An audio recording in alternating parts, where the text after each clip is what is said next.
Hello, how are you all? Did you enjoy this weather, beautiful weather this last week?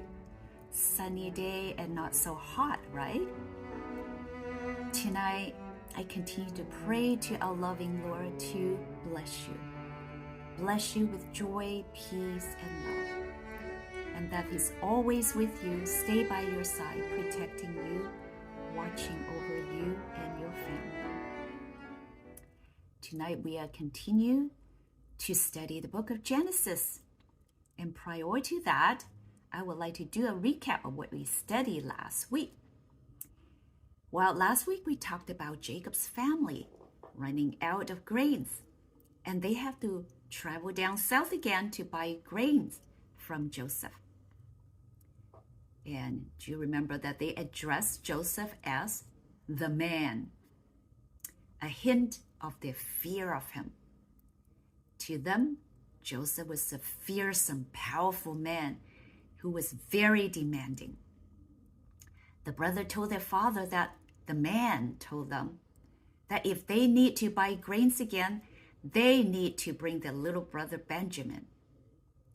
Jacob refused at first, but there was no more grain, and Judah became the spokesperson for the brothers that he'll guarantee the safe return home of Benjamin. So Jacob finally consented. They arrived in Egypt, and Joseph saw Benjamin. He was so happy, but then he was so emotional also. He hid himself in his room and wept. Later on, to test his brothers to see whether they were the same cruel, heartless brothers, Joseph invited them to his house for a banquet, and he gave Benjamin 5 times more food than the other ones. But the brothers were not bothered by that special treatment to Benjamin. They were happy and enjoying the feast. They had changed. Finally, they received the grains and they paid double amount of money to the steward because Joseph had put the money back into the grain sack in the previous trip. Now we're going to continue with the story. Now this is chapter 44 and verse 1. Then he, which is Joseph, commanded the steward of his house, fill the men's sacks with food, as much as they can carry, and put each man's money in the mouth of his sack, and put my cup, the silver cup, in the mouth of the sack of the youngest, with his money for the grain. And he did as Joseph told him. So steward, who is this steward? Well, steward is today we call a housekeeper. And probably he supervises the servants. He's not the housekeeper that cleans the house. He probably supervises them. And this steward, this person, held an important and respectful position in Joseph's house. You can see that Joseph entrusted him to do a lot of things. So this time, Joseph gave him similar duty as the last time, to put the money back into the grain sack. But in addition, he wanted him to put the silver cup in the youngest brother's sack. And so the steward did that. And this was a final test to his brother of their family fidelity. You see, Benjamin is now a favorite of Jacob. And if he was found to be the one who stole Joseph's silver cup, who would be thrown into jail and threatened with slavery. And Joseph wanted to see the response of his brothers, whether they are still the same. Let's read on, verse 3. As soon as the morning was light, the men were sent away with the donkeys. They had gone only a short distance from the city. Now Joseph said to his steward, "Up, follow after the men, and when you overtake them, say to them, 'Why have you repaid evil for good? Is it not from this that my Lord drinks, and by this that he practices divination? You have done evil in doing this.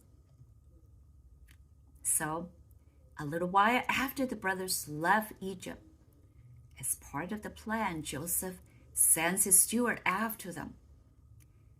When the steward and his staffs caught up with the brothers, they followed Joseph's instruction, accusing them of repaying evil for good, suggesting that their master had treated them so good with food, with banquet, and free grains, and they stole his silver cup. So what kind of cup is it? Well, it says a cup for divination, right? But isn't Joseph a believer of the true God?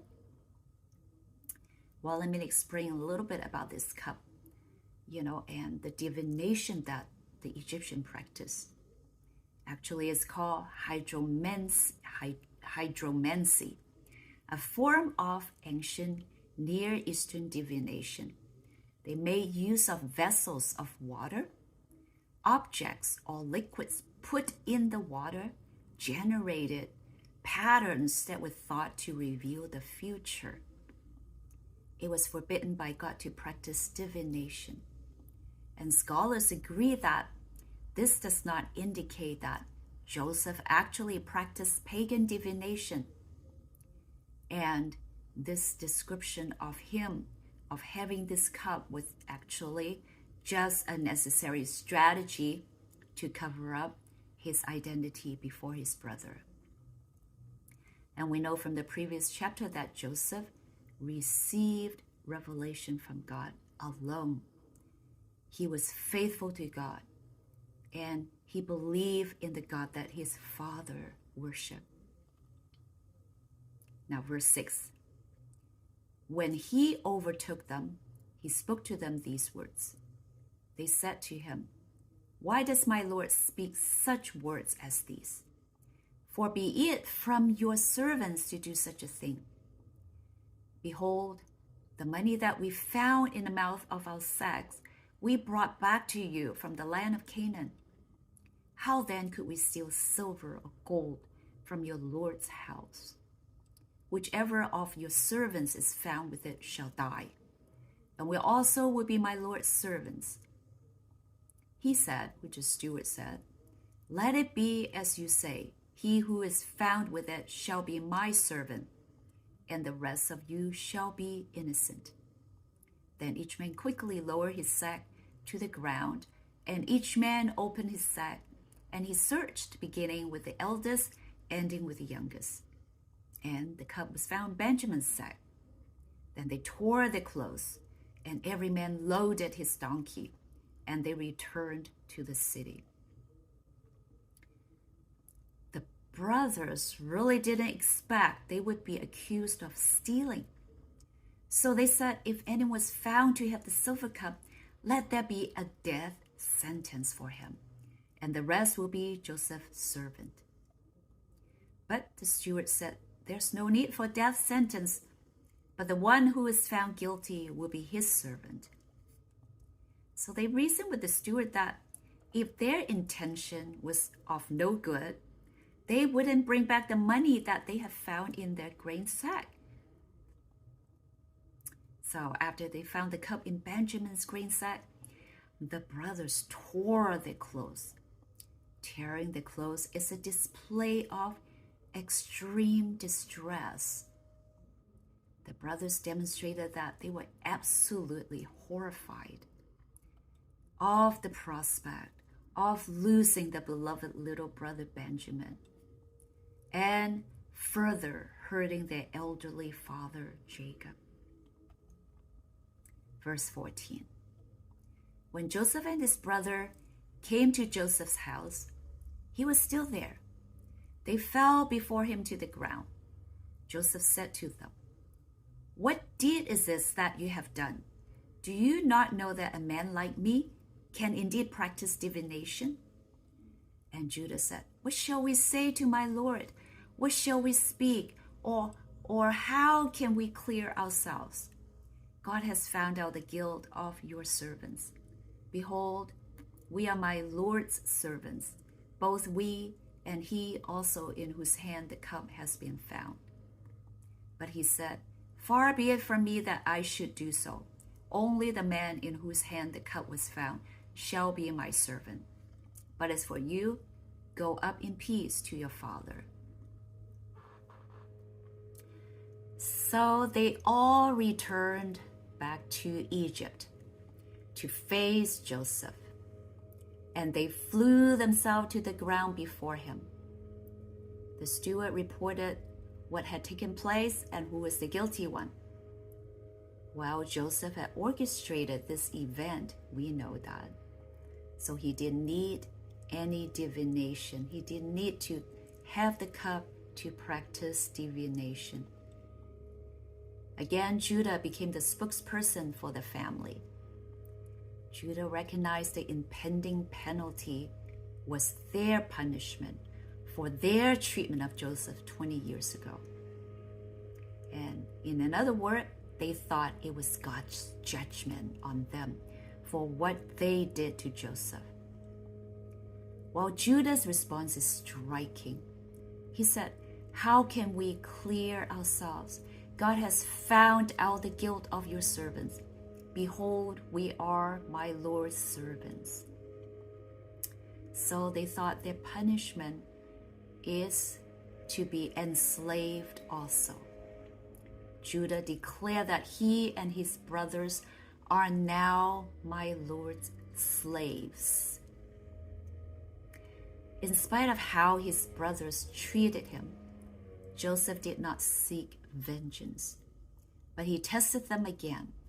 He said he would allow his older brothers return to Canaan and only keeping Benjamin as slave. Joseph actually wanted to see how Judah and his brothers would respond to this proposal. Would they place their own well-being above Benjamin's? Verse 18. Then Judah went up to him and said, O my Lord, please let your servant speak a word in my Lord's ear, and let not your anger burn against your servant, for you are like Pharaoh himself. My Lord asked his servant, saying, Have you a father or brother? And we said to my Lord, We have a father, an old man, and a young brother, the child of his old age. His brother is dead, and he alone is left of his mother's children, and his father loves him. Then you said to your servants, Bring him down to me, that I may set my eyes on him. We said to my Lord, The boy cannot leave his father, for if he should leave his father would die. Then you said to your servant, Unless your youngest brother comes down with you, you shall not see my face again. Again, we can see that Judah is the spokesperson representing the brothers. Judah is repeating the story that we have already heard, we have already known.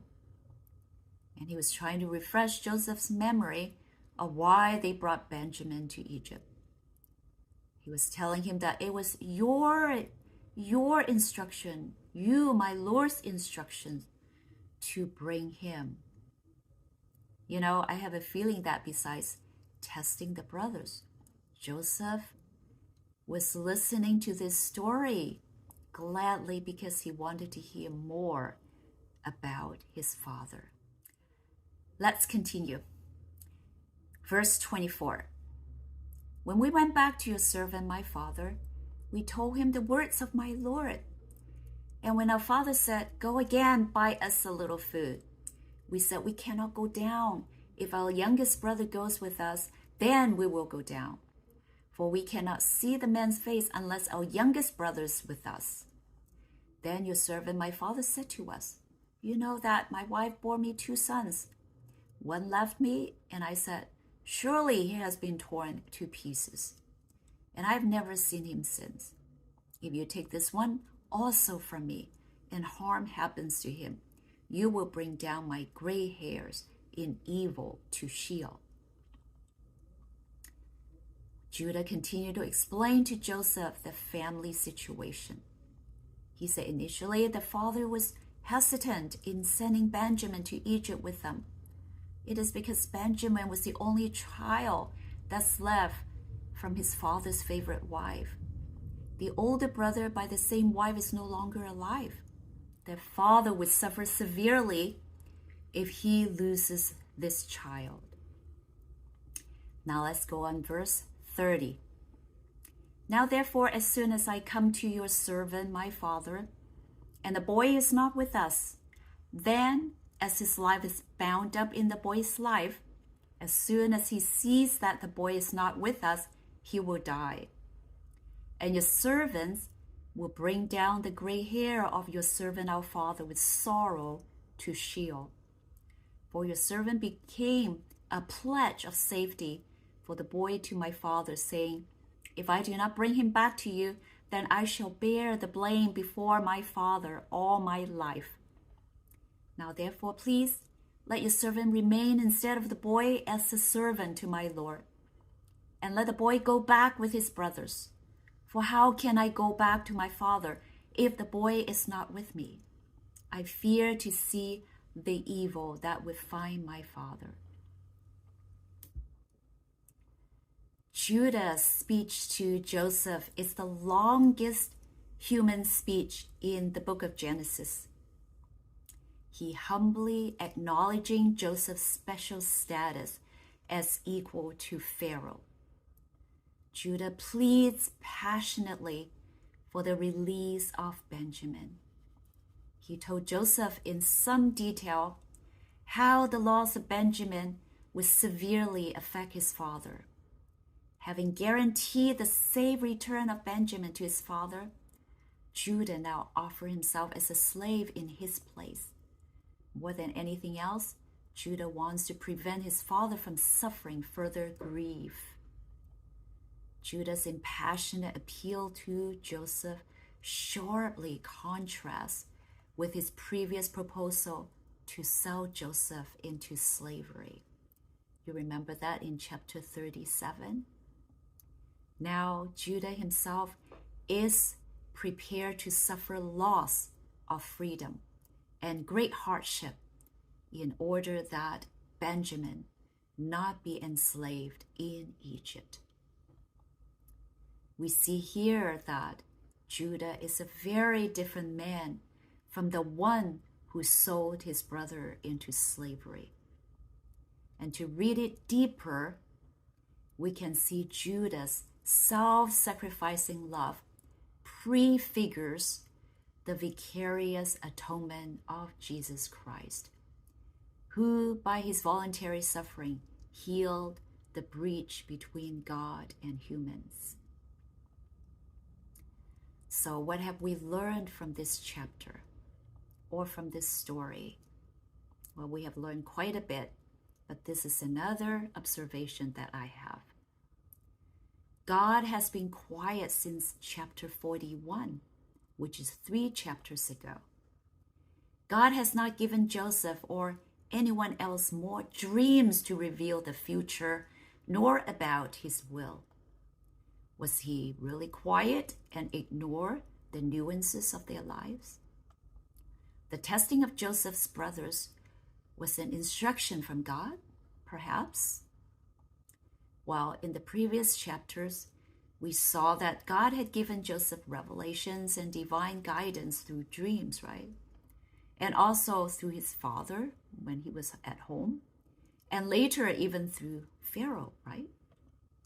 But this last chapters, there's no dream and there's no audible voice of God. Well, we know God was still guiding him. And I am sure that you probably have heard that God guides his people through life experiences. We sense God was guiding Joseph and even his brothers through these years, teaching them all along through difficulties and adversities in life. Joseph's life illustrates the law of process. God, who knows all things in his wisdom, recognized that he could use Joseph. He saw Joseph's potential to do great things. But at the same time, he also recognized Joseph's weakness. He was lacking relational wisdom, skills, and humility. And it was only through time and life experience that he would develop into a great leader. That means there would be bumps in his life, and the bumps would eventually shape him and develop him. He would slowly become the person that he is now. Compassionate, understanding, full of humility, full of strength and wisdom. And with these, allow him to become Joseph, the vizier of Egypt. And not only become the savior of the Egyptians, but also his family. So, there are benefits from enduring adversity. And we have heard that before. Even the Bible frequently teaches us that trials polishes our character and helps us to grow and to mature. And all these we have heard too, or we have read it. But do you know that even the secular world agrees with this? A health psychologist, Sheila Murgain, said that during adversity, we can shut down emotionally and let ourselves become hardened or bitter, or we can use this experience to grow. In her counseling experience for families and individuals, she noticed that resilience and staying positive could help people cope with adverse situations. And in the process of coping, they discover new aspects of themselves that they never realized. And some psychologists call it post-traumatic growth. It is referring to the benefit and personal growth that comes from experiencing crisis. Joseph's example surely demonstrates this theory. He was young and naive, inconsiderate of his brother's feelings, lacked of communicative skill. Overall, he was just a pampered child. However, with 20 years of accepting adversity, holding on to his faith, he came out a leader, a great leader. In the book of Patriarchs and Prophets, describe what he learned in just a few hours while he was with his captors, the Ishmaelites, on their way to Egypt. Let me read to you.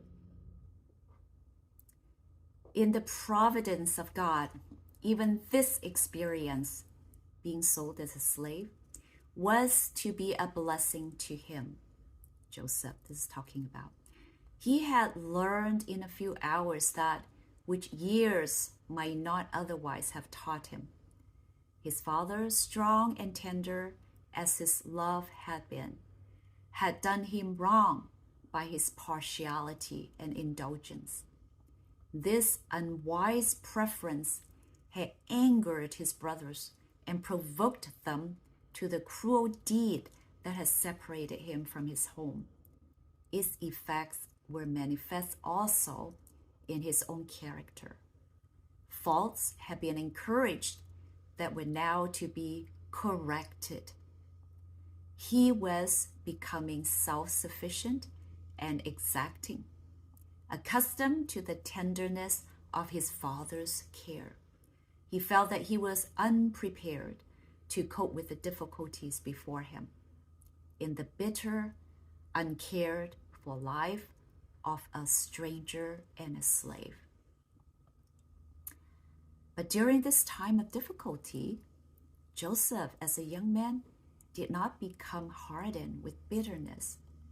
He leaned back on the precious principle that his father had taught him at home. Although Jacob was an imperfect father, but he did teach his children to trust God. So his thought turned to his father's God. In his childhood, he had been taught to love and fear God. Often in his father's tent, he listened to the story of the vision that his father saw as he fled from his home exile and a fugitive. He had been told of the Lord's promises to his father Jacob and how they had been fulfilled, how in the hour of need the angels of God had come to instruct, comfort, and protect him. And he had learned of the love of God in providing for man a redeemer. Now all these precious lessons from his father came vividly back to Joseph. Joseph believed that the God of his fathers would be his God. Right there and then, he gave himself fully to the Lord. And he prayed that the keeper of Israel, his father, would be with him in the land of his exile. He's so thrilled with high resolve to prove himself true to God. Under all circumstances, to act as, become a subject of the King of Heaven. He would serve the Lord with undivided heart, and he would meet the trial of his lot with fortitude and perform every duty with fidelity. So one day's experience had been the turning point in Joseph's life. Its terrible calamity had transformed him from a petted child, pampered child, to a man, thoughtful, courageous, and self-possessed. Happy Sabbath.